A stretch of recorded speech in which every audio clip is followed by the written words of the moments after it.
what many feel is yet another example of Pakistan failing to appreciate those who have brought pride to their country. A man who has won 3 medals in the Olympics and other games over 60 years ago for his country has been fighting a legal battle for his rights with the National Bank of Pakistan. My case is for payment of Provident Fund that amounts to rupees 57 lakhs, and I'm running after it, and it has the statement of account has been prepared by the National Bank of Pakistan and sent to head office, and I've been sending lots of letters to head office for payment, but they didn't bother. In yet another horrific incident in the United States, a U.S. Army psychiatrist, Major Malik Nidal Hassan, went on a shooting spree inside the Fort Hood military base in Texas. 13 people have been killed and at least 31 wounded in the attack. The soldier, who was set to be deployed in Iraq, has enrolled in the U.S. Army against his parents' wishes. According to his cousin Nadir Hassan, Malik was battled harassment based on his Middle Eastern ethnicity.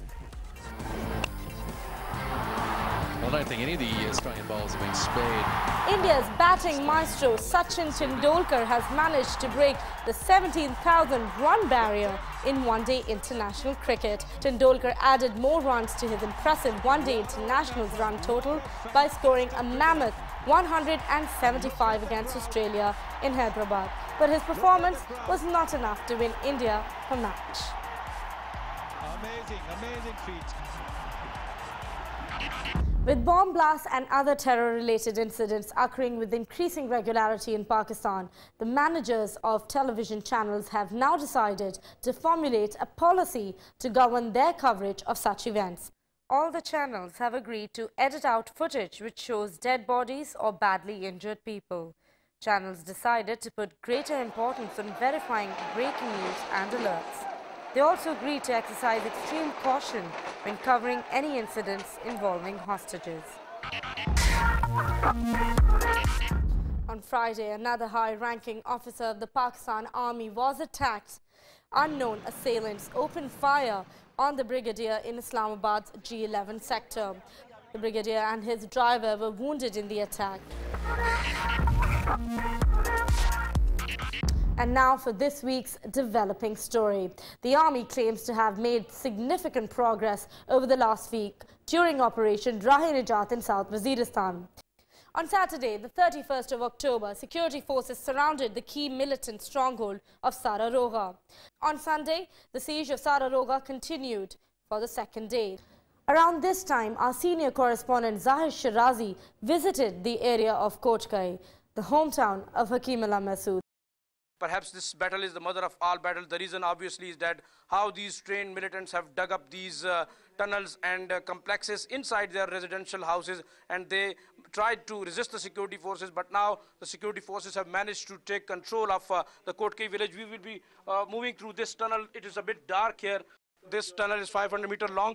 Going further deep into this tunnel, we can see this is one of the area which has been used by these militants as a medical center for the treatment of those who had been injured. And there are reports perhaps that some of the militants who managed to try to escape this area, perhaps they've also shaven off their beards and hair, trimmed their hair. We have reached at the end of that tunnel where we started, and one of those complexes which the militants used to plan and carry out the terrorist activities. And you can see this heavy anti-aircraft gun which is mounted at a very strategic point, and now from where they can see the entire valley. So we can say that how these militant elements used this remote mountainous terrains of South Waziristan, especially the Kotkei village, as their safe haven to carry out and plan terrorist attacks. As Sara Roga is the fortress of the militancy in South Waziristan, this Kotkei was the nucleus of militancy, as all the planning was done by the top leadership, Qari Hussain as well as Hakimullah Masood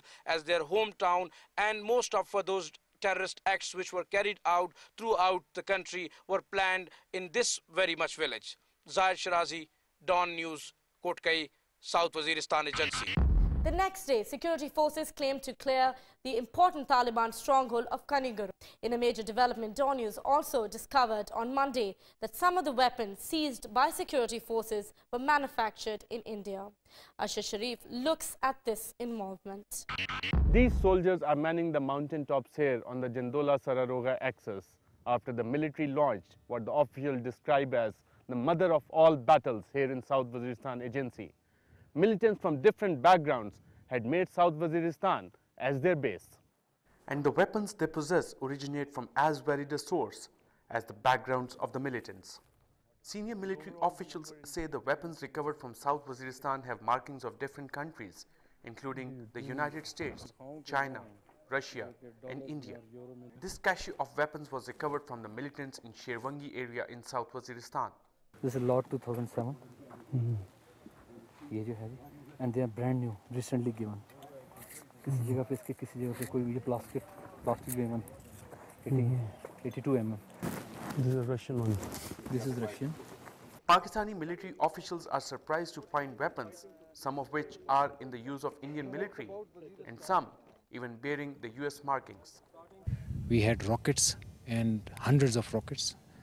We had different types of mines, the communication equipment, even made in Western countries.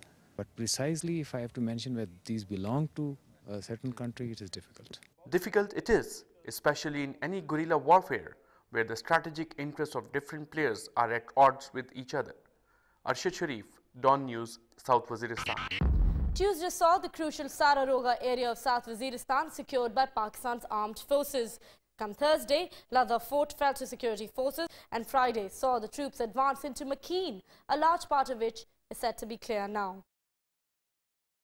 Now over in the federal capital, after the NRO furor has died down, the National Assembly Hall has been echoing with demands for a new accountability law. At the same time, rumours surround the presidency. Let's ask our correspondent Shehzad Raza what he thinks is in store for the Awan-e-Sadr this coming week. Well, Nadia, President Asif Ali Zardari has been through turbulent times. He remained in prison, thus stayed away from his family for many years. And he also witnessed the assassination of his wife and former Prime Minister of Pakistan, Benazir Bhutto, before Pakistan People's Party came into power as a result of the last general elections. But the crisis President Zardari is facing these days appear to be quite different. Experts believe that President Zardari is at the center of civil-military imbalance that has remained central to Pakistan's political history. Although President Zardari and his supporters deny such claims that presidency and GHQ are having bad relationship, but the recent developments like Carey Lugar bill controversy seem to belie their claim. President Zardari and his clan members, according to experts, are in serious trouble, serious problem with the top military leadership of the country. Meanwhile, many opinion polls have suggested that President Zardari is losing his popularity as key governance issue like ongoing energy crisis and sugar and a shortage of sugar in the market remains unresolved. Furthermore, the political rivals like Nawaz Sharif and allies like MQM are also complicating the things, especially on the issue of the controversial National Reconciliation Ordinance. But the question remains that has President Zardari devised his survival strategy? And it seems that we will not have to wait for too long to get the answer. That's all from here. Back to you, Nadia. And there it is, the week's top news for you, only on WeCap. Write to us. Tell us what you think will be shaping the news agenda in the days to come. Tell us what you consider major news. You can write to us on wecap@dawnnews.tv. I'm Nadia Zafar. Remember, you have an appointment with me next Saturday at 9:30 p.m. to be in the know. Take care and have a good weekend. As always, stay tuned to Dawn News.